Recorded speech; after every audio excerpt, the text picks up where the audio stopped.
What's up, everyone? How are we doing today? Good. I see some smiling faces. That makes me excited, but it makes me even more excited to see you guys all live in this conference today because my first conference is actually where everything really clicked for me. I crushed it during my fast start when I had absolutely no idea what I was doing, but it absolutely exploded once I started implementing the skills that I learned after attending my first conference. So raise your hand if you want to hear about closing and dropping down. Just a couple of you guys? Okay, cool. We'll go with it anyway. Awesome. Let's have some fun. So when you closed on your first order, how many of you guys were shocked to find out that people actually bought Cutco, let alone from college students? Yeah, I was too. Okay, good. So I had 3 demos scheduled for my first day out of training. Demo number 1 closed on a several $100 like list before I even knew what a like list was. And I was kind of in disbelief. Demo number 2 closed on another fat like list. I was even more confused. And demo number 3, I closed on a Memorial Day weekend, like a Memorial Weekend homemaker special. And, the fireworks kind of went off in my head. I was like, oh, this is kind of cool. So once my fast start ended, 10K in sales later, I was pretty shocked. I didn't know what it was, but it was just very confusing to me that literally presenting knives to middle-aged married moms and dads, it was working. People were actually buying Cutco for me. So, fresh out of training, you see your office group me lighting up with homemakers, ultimates, huge like lists before you've even sold a single knife. And you were probably like me, you were probably very, very confused. And then you sell your first set and you're like, oh, wow, that was actually pretty easy. Not sure what the difference is between like an ice cream scoop or a trimmer yet, but hey, just sold some knives, right? Does that kind of relate to anyone here? Yeah. Okay. So having a high closing percentage is not rocket science. It's actually really, really simple. And everything about the close and drop down is profusely methodical. So I got to a point during my first summer where I was closing about 75 to 80% of my demos with non-Cutco owners and about 90% of the time, sometimes even more with Cutco owners, with the whopping average order size of about $500. So my question is, why do customers buy Cutco? It really breaks down to 3 different things. Number 1 is it's affordable, or the value outweighs the price. Second is it's practical. Your customers have to know that they have the right number of tools or the right number of pieces. And third one is social proof. All of your customers are recommendations, which means that their friends were buying Cutco and their friends 100% of the time love their Cutco, right? So social proof. So there are a few keys to having a high closing percentage. So I'm just going to dive right into it. The first key is a power intro. Having a good power intro sets the stage for the rest of the demo. You have to be engaging at the beginning or you're going to lose your customer's attention instantly, especially with virtual demos when you're not sitting there with the actual knives in hand. So the outcome of your demo all comes down to your power intro. And I can't stress that enough.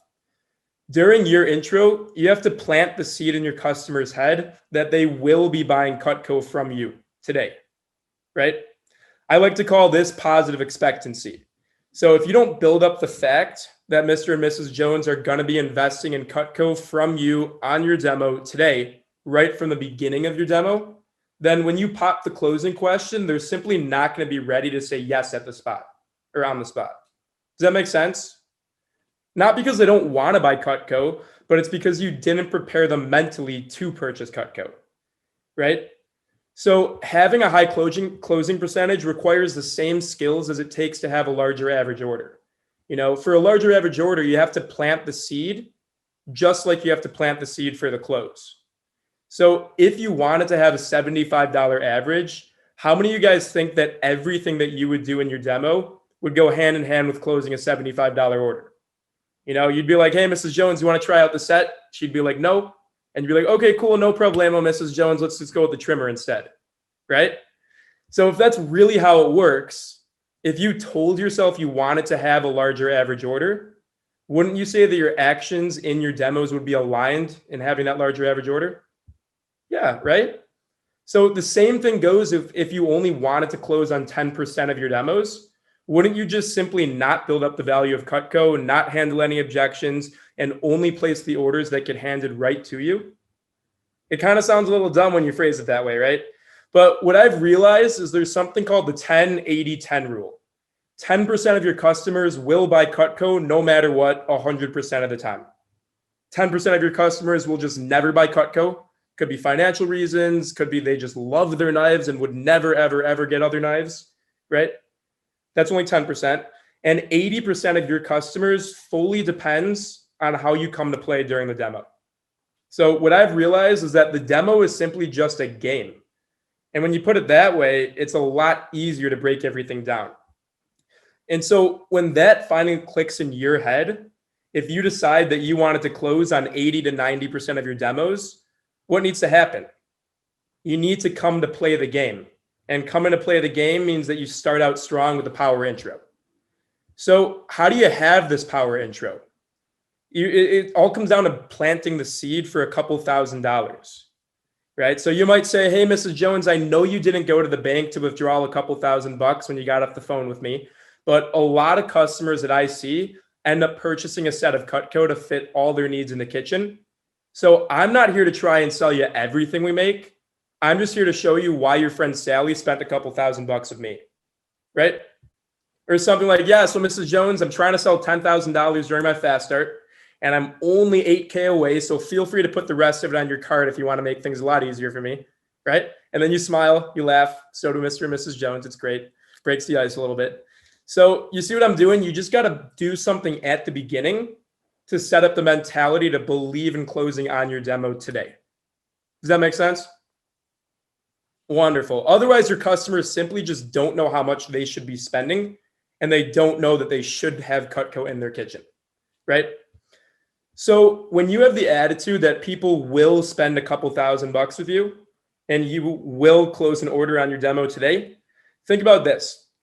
If you zone out during this entire talk right here, just take away this part right here.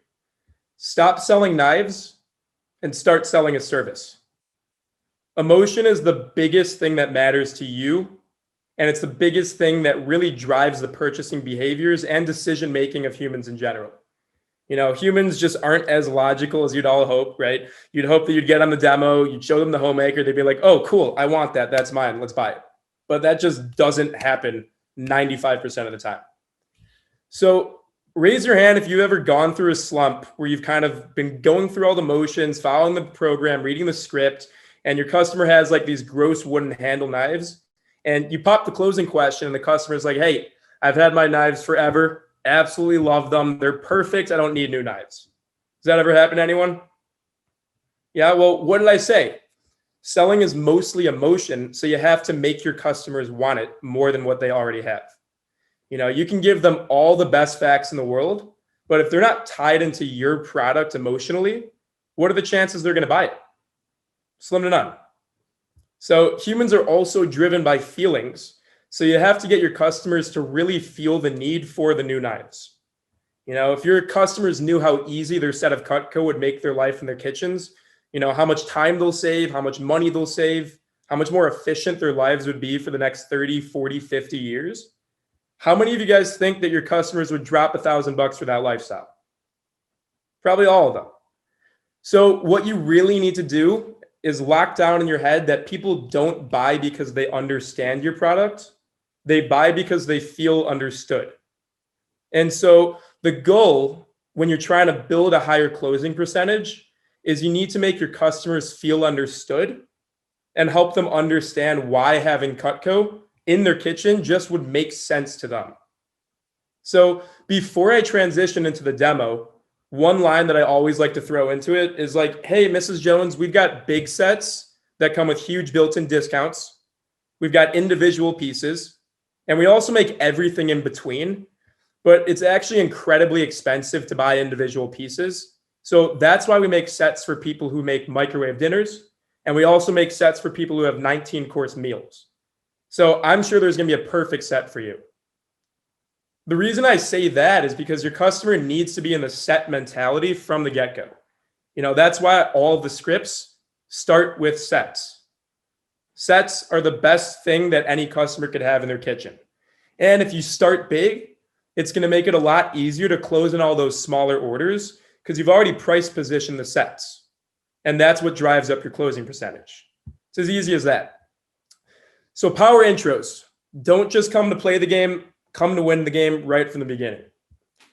All right, the next key to a higher closing percentage is calculus. You're looking at me like, what? Calculus? Hey, don't worry, folks. No need to get upsetty spaghetti, I promise. That's just an acronym. There's no integrals, no derivatives, none of that kind of stuff. But calculus. There should be a handout that got sent out to you guys or dropped in the chat. But the C is for cooking rapport. A is for active listening. L is for loving the product that you represent. C, comparing prices with force. U, understanding and handling when your customer says no. L, leaving all of your emotions on the side.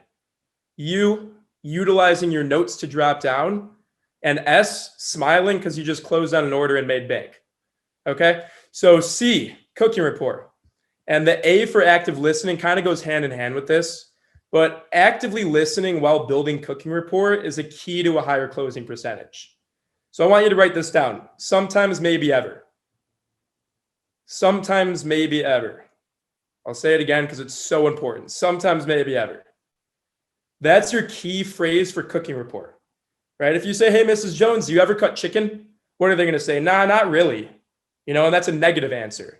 But if you say, hey, Mrs. Jones, do you sometimes maybe ever cut chicken? They'll be like, yeah, sometimes. They look like you got like 4 eyes, but they're like, yeah, I do sometimes, right? So do you guys see the difference there?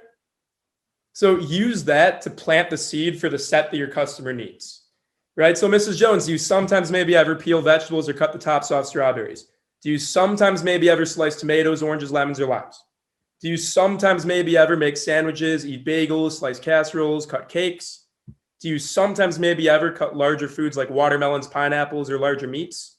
So on and so forth, right? So based on what you told me, Mrs. Jones, I'm going to show you our homemaker set. Based on what you showed me or told me, Mrs. Jones, I'm going to show you our family set. Based on what you told me, Mrs. Jones, I'm going to show you our complete set. Think about it. They just said yes to every single knife in the set before you even talked about a single knife, right? And then that's when the active listening comes to play by you writing down every single thing that they prepare in the kitchen. So you could use that to your advantage during the drop down, right? It's a lot easier for your customers to say no if you don't pre-frame it.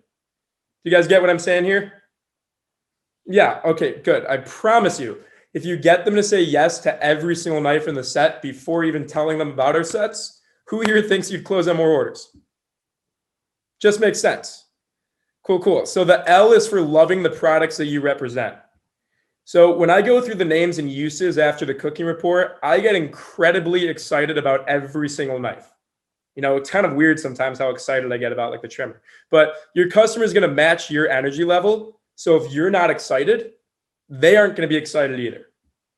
I smile, I make jokes, I laugh, I get the customer engaged, and then I use my cooking report.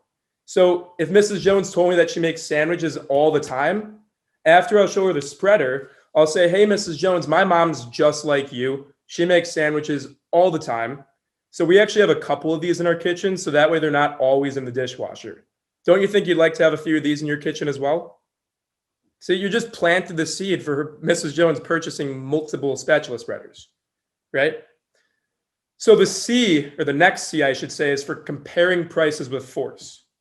And when I say with force, I don't even close to mean that you should be aggressive, right? You never want to be aggressive during your demo. I mean that you should be extremely intentional with your voice inflection and really hammer down on the pros and cons between Cutco and our competing brands. This allows for greater price positioning when you drop down and building up the value of the competing brands and then explaining why Cutco is so much better. It's going to remove a lot of the initial concern when your customers, especially those who don't already own Cutco, hear about the price. So the next letter is U, and that's for understanding and handling when your customer says no. And this whole part circulates around your ability to handle objections. So you got to know these like the back of your hand. So I found a stat somewhere that said that 60% of your customers are going to say no 4 or more times before they say yes. 4 times at a minimum. Okay, so knowing this, most of the time when your customer says no to your initial ask, it's not because they don't want it. An objection is just a simple request for more information. An objection is a simple request for more information. So you have to help clarify that information, right? But when these objections come up, you need to know how to handle them in the clearest and concisest way possible. And in order to avoid as many objections as possible, you got to go through a screening process, right? Throughout my entire demo, I'm using everything before the close as a screen to eliminate any objections that are not valid by the time you present the close and price. So there are 3 steps to handling objections. And these 3 steps are committing, then expecting, then understanding. So first, you have to be committed to helping your customer get Cutco. They're going to be using it for the rest of their lives. So you have to commit to the process of easing your customers' lives in their kitchen. Next, you have to expect objections. True sales professionals actually look forward to questions and objections because they know that most of the time, sales aren't going to happen without them. So as I said, objections are just requests for more information. So get excited to clarify their questions and concerns because an objection is not the end. It's actually just the beginning. I told you guys 4 times. The first time they say no, you're just getting started. And then lastly, you have to understand. So most of the time, objections can also just be seen as complaints. So always remember this. Does that make sense? Cool. So the next L is for leaving your emotions aside. You can't get upset or lose momentum if your customer says no, right? When I hear Mrs. Jones tell me no, my energy level actually picks up even more because I know that I'm that much closer to finding the best option for her, right? Remember what I told you, 4 no's before you might hear a yes. What's the national average order? It's around 250, right? Sets are a lot more than 250. Individual pieces are a lot less than 250, right? So that means that the average order is right in between, okay? So when I move through the dropdown, something I always say when I move on to the next option is, okay, Mrs. Jones, so I have another option that sounds like it might be a way better fit for you. And then she gets even more excited to see it because, hey, it's an even better option for her, okay? Next letter is U, and that's utilizing your notes to drop down. So I fill up a minimum of 1 page of notes on each demo that I do. I write down literally everything that Mrs. Jones says, from family life to cooking habits to anything, right? Just because I know that I can use it all to my advantage during the drop down process. So you have to be really smart about your drop down. Knowing everything that you know about Mrs. Jones's family size and cooking habits, that's exactly how you determine your drop down. Okay, so my drop down, it's always the same exact process, but at the same time, each and every demo that I do has a custom tailored drop down that's very intentional towards each customer, right? If I know that Mrs. Jones would get a lot of good use out of a bread knife, I'm not going to drop down to a starter set that doesn't have a slicer. That just wouldn't make sense because then she wouldn't be excited about it, right? So when I go through my drop down, I intentionally direct Mrs. Jones to the starter sets that include the pieces that I know she wants and needs the most. And I make sure she knows this so that way she knows I've been actively listening. Okay. So, hey, Mrs. Jones, I know you think the homemaker set might be a little too big for you, but I think the galley set would be a perfect fit for you because it still has the bread knife that I know you'd use all the time. And it also has 6 table knives that your family can use to cut all your steak at a dinner table. It has a few less pieces and it's also a lot less money. Do you think that might be a better option for you? She's like, yeah, right? Then I show her, present the price. And if she says no to the galley, I'll direct her eye to the next best set that includes the pieces she'd use the most. And when I get through all the relevant sets, if it's still a no, that's when I move into the like list. And the cool thing about my like list process is that before we even get into the like list, I already know what my customer is going to have on it because I already have all the notes to take or that I took, right? So I actually intro the idea of the like list and explain what it's all about. And what I do is I actually present a potential like list to my customer based off of what I know they'd love and use. So I'll say, hey, Mrs. Jones, what I've been doing throughout the demo is taking note of each and every single piece that you said you can get some good use out of. So just for fun, let's just go through this list of pieces, and in a perfect world, just let me know how many of each of these pieces you could see yourself using and what else I'm missing from your like list, right? And then I'll pull up a list of all our favorite pieces. We'll go through the desired quantities, and then I'll ask her what else I'm missing and what I forgot to add to the list, and we'll build it up even more, right? So now you have a massive assumptive like list that has so many individual pieces on it that the CPO would actually come in higher than if the customer ended up purchasing one of the smaller starter sets, right? Then you present the price, and this needs to be scientific, the way that you present the price to the customer. So the way that I do it is, hey, Mrs. Jones, normally if you were to buy all this stuff separately, it would retail for blank. But because you're purchasing from me today, I'm able to give you blank for free, which brings your total price down to blank. And that's actually only blank down today on the 5-pay, right? Sell the 5-pay. Help your customer get as much Cutco as possible for as cheap of a price as possible today. Always sell the 5-pay. So, hey, Mrs. Jones, do you want to go ahead and get that today? You know, the price presentation is in the handout that you'll get. So memorize this, say it every single time you present a new package to Mrs. Jones. But how many of you guys think that she'll actually say yes right off of the bat with that huge $2,000 like list? You know, 90% of the time they won't.